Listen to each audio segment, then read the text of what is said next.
and the dynamics of marketing, which changes almost every single second. 3 years down the line, I chose to let that go and do something of my own. If I lose the time that I have today, that won't come back to me ever. How do you see AI adding the most value in a personal brand without losing that?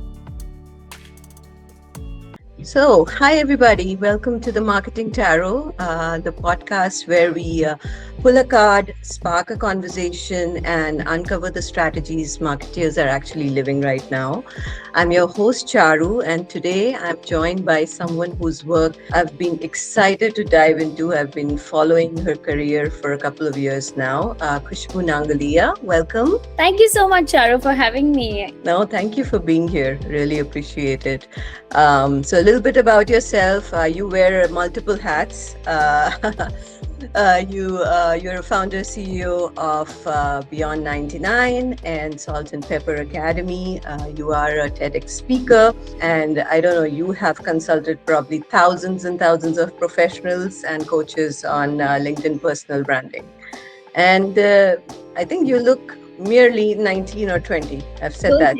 That's not true at all. I wouldn't want viewers to go back thinking that's my age.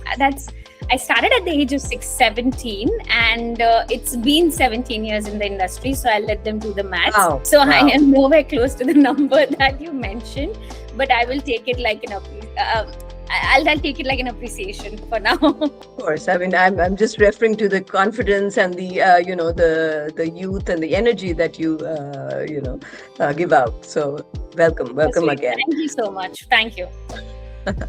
All right, so let's start with a bit about your journey, Khushbu. I'm always intrigued to know how one chooses or gets into marketing, since this is not like a first-line career. I mean, at least it never used to be. Now it is. But tell me your story.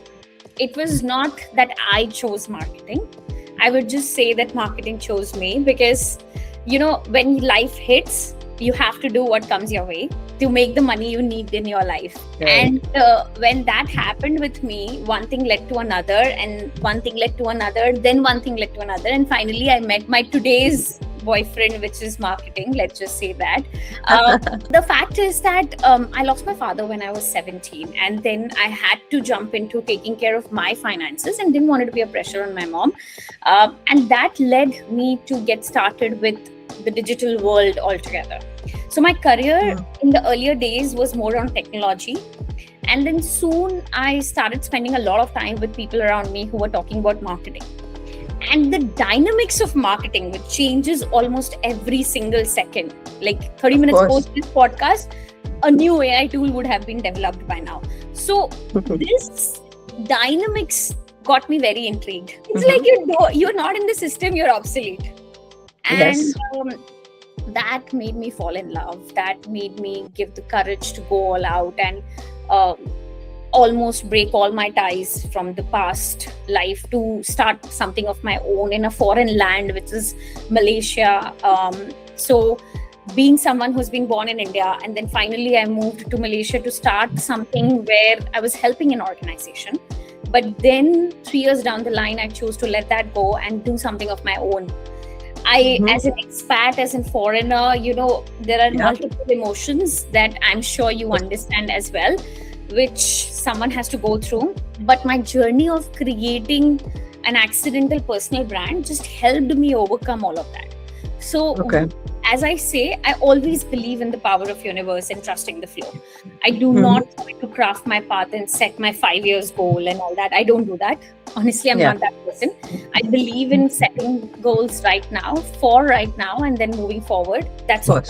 So if you ask me how I landed on marketing, I would just say marketing landed in my lap and I fell in love. So yeah, that's how it is. Yeah, that's kind of similar to my story. We'll talk about that later. But so I think my next question is, what is that key moment or that shift that shaped this decision? I think, that tragedy that you experienced was probably the key moment where you realize you have to step it up, right?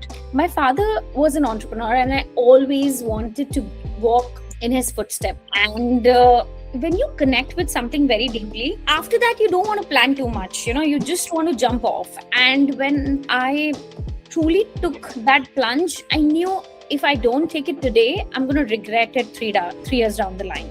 So I just Right. chose not to regret. I'm okay to quit, fail, even lose everything is fine, but not okay to regret. Because if I lose the time that I have today, that won't come back to me ever. Yeah, no, I get you. I understand. And that's a great approach. I think a lot of times we just sit on it, right? I mean, we just procrastinate.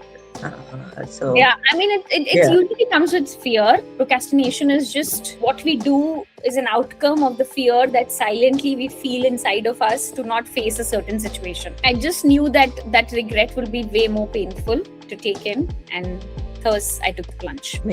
amazing. So tell me, is that the same enthusiasm and that pulls you into marketing today after all these years? What keeps you going? I just love it. And I just know that when you love something, you don't need a why. Because if you have a why, then you don't love it enough. Wow. What a statement, Khushbu. I believe it. It's Yeah. it's not curated from some books or something. It's my belief system that if I have to define a rationale to something, then I don't love Right. it enough. Because the rationales can change. Today, Right. I might say, okay, Charu, I love you for this. What if you're not the same person tomorrow? Does my love for you change? No, it won't. It will just remain the same. Yeah. If I Yeah. really love you, right? So that's why If it is genuine. Yeah. it's genuine. It's really from deep within. Yeah. Great. Oh, So that's amazing. It's been a long time. It's been a decades and more that I have been in marketing. And trust me, my excitement still remains the same. I can wake up midnight and talk about it. I can talk to my teams for hours and hours. I can strategize and brainstorm about it for hours and hours. Read about it. So yeah, it's still the same. It's still exactly. I can feel it. I can totally feel it. What is that one project that you're currently working on, or something you're looking forward to right now, coming back to today? So there's something that happened with my family. My mother was impacted by breast cancer. Now she's out of it. So because of So which sorry. I am in India for the last about 6 months for her treatment. So I got a taste of India market after 10 years because I had moved out of India in 2015. And after that, Okay. ever since, it's just been traveling for home. Yeah. I realized it's indeed a very matured market. So what we did is we actually expanded our business to India. We launched Beyond 99 in India. We have projects in India.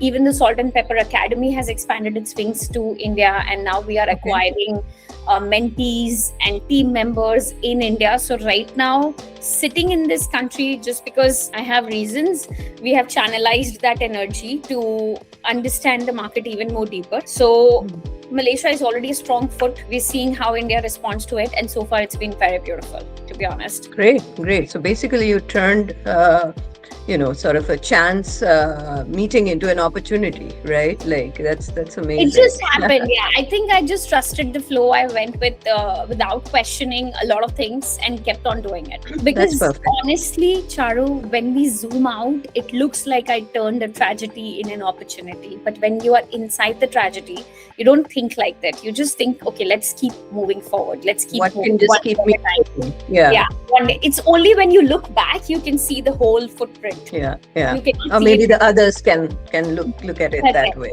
Correct. And that's probably one of the reasons why we're doing this podcast, so that when people come and watch it, they know that you may not have the clear picture when you get started, because it is never clear. It's supposed to not be clear, right? If you know the end, you will not love the movie. If you know the end, you'll not read the book. So you must just trust it like you go watch a movie. Sit patiently to know what's going to happen at the end, and believe it or not, it's going to be beautiful. And if it's not, then it's not the end. It's yet to be over. Yeah, that's true. Yeah, I think that's the way to look at it.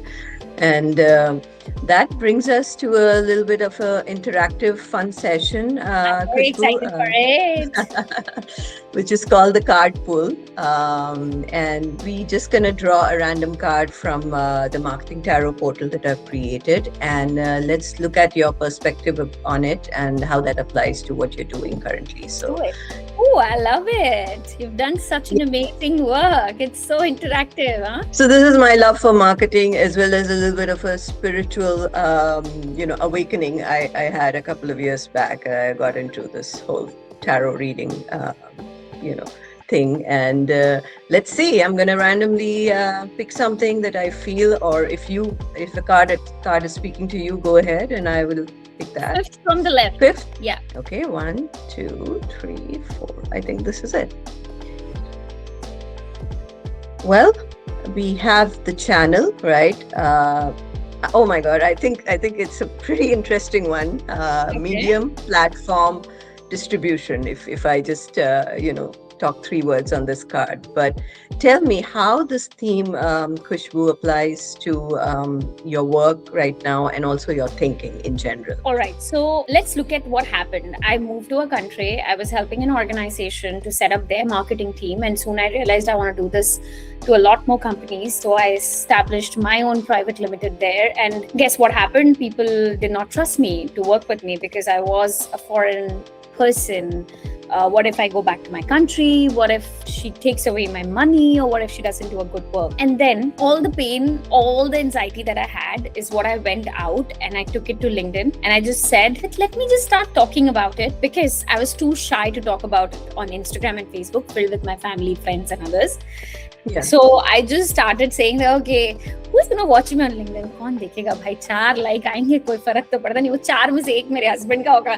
I mean, that's how it is, right? Yeah. So that gave me a lot of courage. That okay, let me just go and put my heart out of knowledge that I have inside of me. And guess what happened? People noticed. People started watching. They started following. They started asking. They started putting out themselves, wanting to know what I do. And soon I had projects that was not only paying my bills, but I was making in a month what I used to make in the whole year. Wow. So to what I do, to what marketers do, for brands and businesses, Instagram is an immensely great platform. But for professionals out there who want to build network, if you are a marketing agency, you're watching this, then your platform is LinkedIn. If you are a coach, a consultant, or someone who want to build a network of high net worth people, then your network is right up ready on LinkedIn. Yes, absolutely.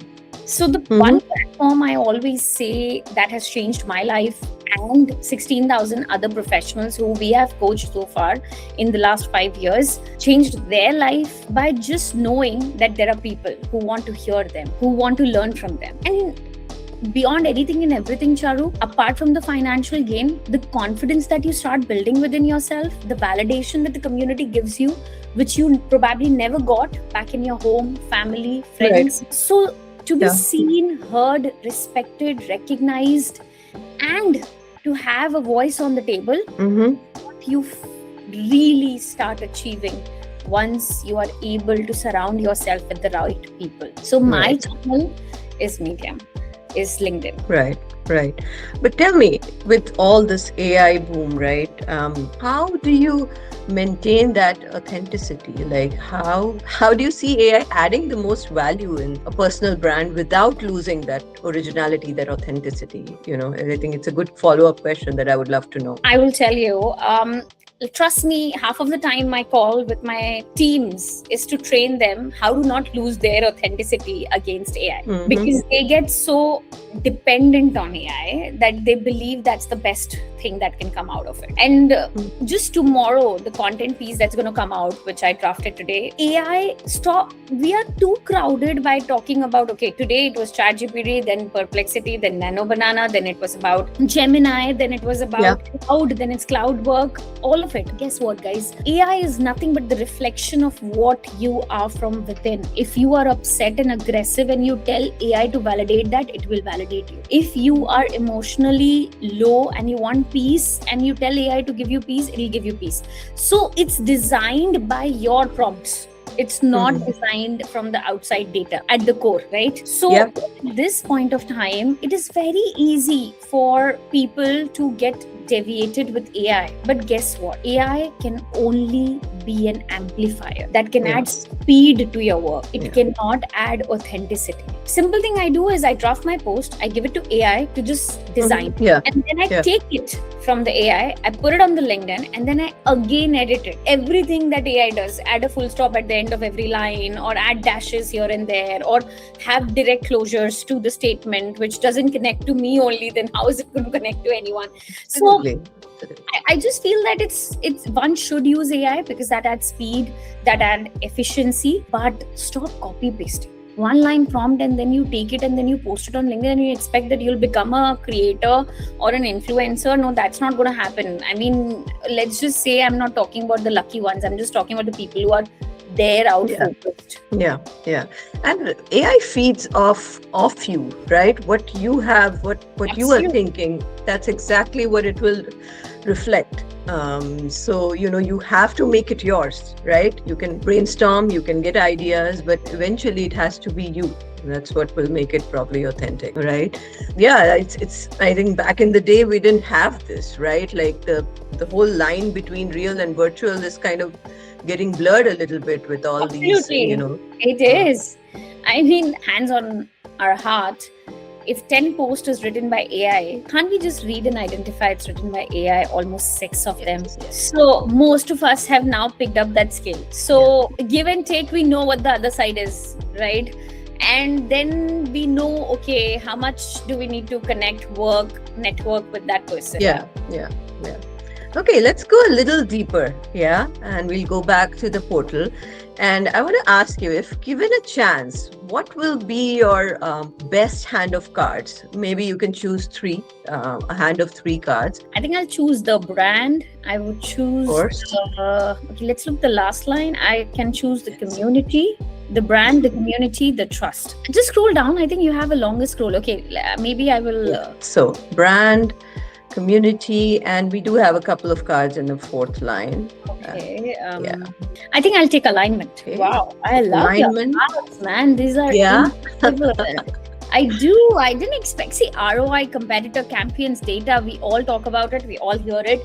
It's nothing new for me, but to see alignment, but to see trust, but to see momentum, amazing. I love it. Yeah, I put in some hours of work into this. yeah, lovely. It's visible. It's visible. All right. So here's your best move, and let's talk about it. I do have my insight on it.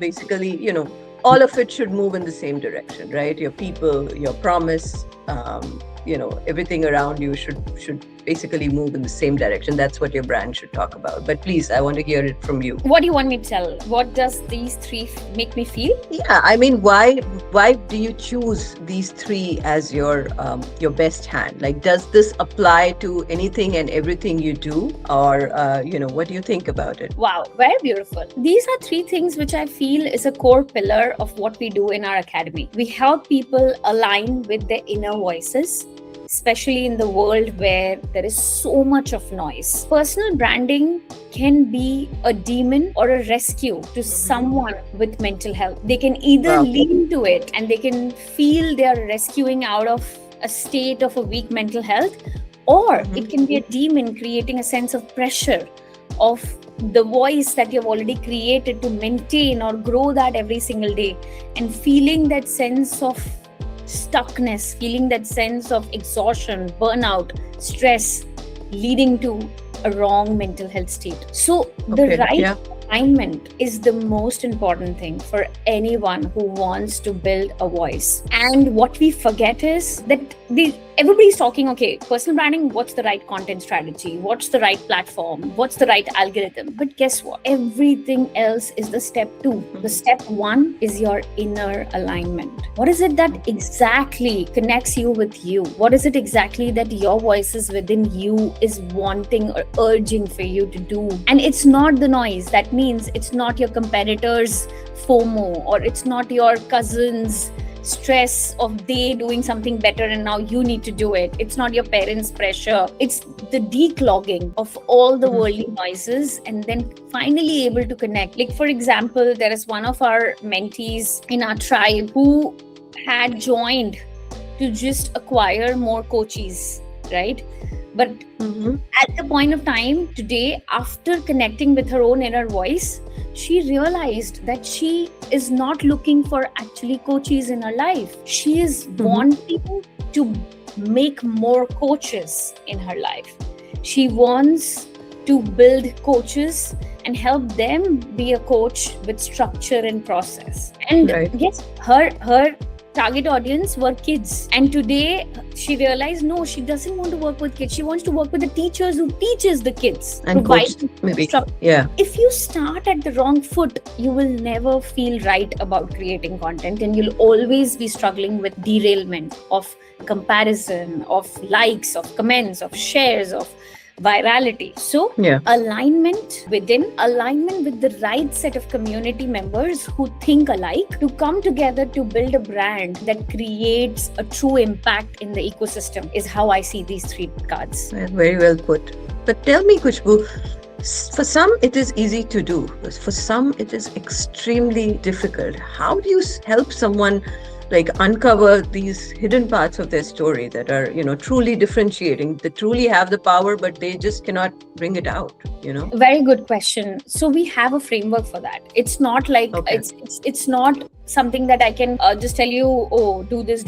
No, it's a 16-step framework, which we call branding model canvas, which really touches upon your traumas. It touches upon your self-limiting beliefs. It touches upon what holds you back. It touches upon, like, for simple wounds, like money, financial wounds. Almost everybody who comes from a middle class background has some sort of financial trauma. And when you have that trauma, you cannot operate from abundance, because you are living in a space of scarcity. You're always living in an energy of fear. How would you vibrate at abundance if you are always in the fear vibration, right? So that whole framework, which is the BMC within the Salt and Pepper Academy, which our mentees spend almost 2 months to touch, go within, and hand-holded by our team of coaches to come out and truly realize what's holding them back. Why are they so stuck? Trust me, the moment they have that eureka moment, whole energy around them takes 360-degree transition. It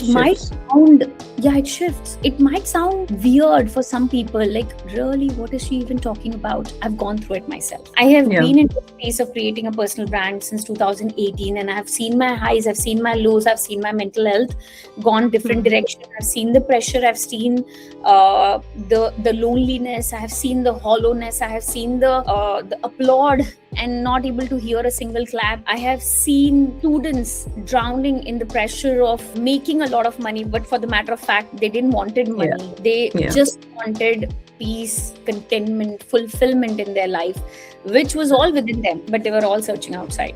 So anyone who becomes the part of the tribe after qualifications, the first step is not to jump on LinkedIn and start creating a brand, but it's actually to really do some deep work. Okay. No, that's great. I'm so glad that you have given attention to this area, because not everyone, including me, is an extrovert and can just dig in and just bring out jewels out of my personality. So that's awesome. So as we close, we are in the last section of our podcast, and I'd love to get your thoughts on a question that is asked by our previous guests. So we have this routine or practice that we follow.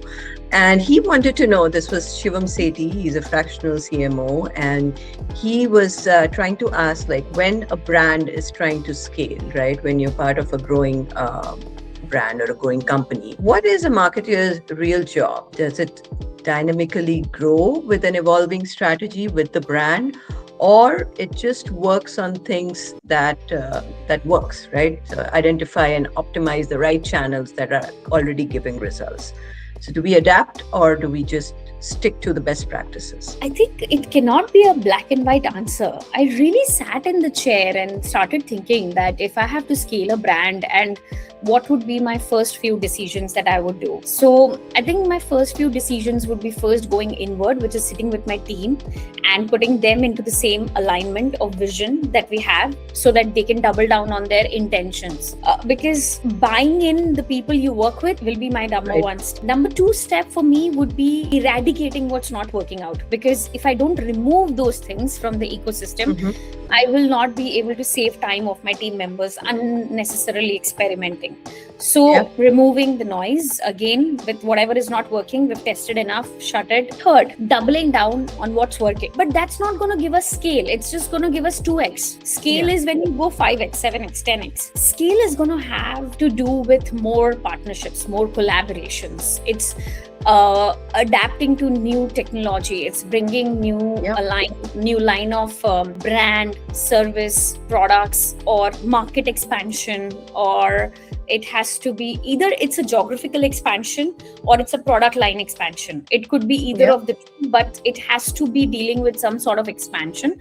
And when that expansion comes to the marketing team, then the team has to go twofold. One, with a very, very, very secured strategy. They know that they're going to get results, and with at least 5 to 7 risk-taking ideas, in which if one clicks, they get the whole ROI out in place.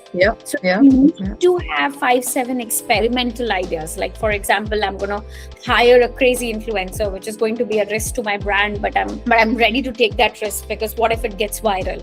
I'm going to go and get a brand collaboration and a partnership come into play, where we'll collaborate and launch an event, and then we'll launch through that event to see how we take it from there. So these are things that I would really do out of the box, which we have not been doing otherwise, to see that sense of scalability. I won't go very aggressive on it, because it will be coming heavy on the team, and anything that comes on heavy on the team, it becomes unsustainable. But I'm so glad you'd use the term experimentation, because that's the key in everything, right? You have to have that a little bit out of the box thinking, but at the same time you have to keep the boat flowing, so you have to have that level of what's working, you continue doing that, right? And then keep experimenting. I think Shivam will be happy to hear that, but tell me, what's a question you would like to pass on to the next guest? As a marketer, I want to know that you plan so much for the company you're working with, or the organization you're associated with. What is that one thing that you do in the entire day for yourself, which you will thank 2 years down the line, that I'm glad I kept doing this for myself? Is it related to marketing, or is it just in general? I would say it is related to growth, personal. I'm thinking on my end. Spiritual, personal, emotional, spiritual, network, net worth, financial. So what is that one thing that you're doing for yourself, which is not directly bringing value to the company that you're working with? Are you marketing yourself? Are you going for, as simple as, are you meeting one new person every single week? Yeah. Oh my God, that's meeting people, let's just say. What is it that you're doing for yourself? Maybe this question may not excite a lot of people who is coming in for looking for some sort of knowledge, but in the chase of working for organizations, I have seen people forgetting themselves more than ever, because they just look at the promotions and the pay scale. And I want to tell them that promotions and pay scales are the byproduct of who you become in the process. And the moment you choose yourself above that company will choose you, because they know you are not someone they want to let go. Yeah, you're, again, authenticity. That's the key word. If you're authentic, wow, that's pretty intriguing. I'm going to think about it, although I have an answer, but I will let our next guest. Then just give the answer. Let this be the last thing on the table, because when you will answer, I'm sure your viewers will get inspired. Well, I have just, I've started this recently, few months now, 6 to 8 months, but I go for at least a 40 to a 45-minute walk outside in the nature. I live in Princeton, New Jersey, so it's sort of surrounded by trees and beautiful streams and parks and stuff. And believe me, I get all the ideas on my walk. Like, where the day I miss that, I'm like lost. I'm like, okay, where do I start? What do I do? That clarity comes from those 40 minutes. Like, that's the that's the activity that I've picked up, and I don't think I'll ever let it go till I can walk. I will go for a walk. I will take that 30-40 minutes. So I really appreciate that, Charu. I'm so glad you said something so powerful yet so simple that changes the trajectory of the entire day. So thank you for that. We're at the end. Any parting thoughts? How was it? You were a wonderful host, and I want to wish you great luck for your product, and I hope people enjoy the tarot.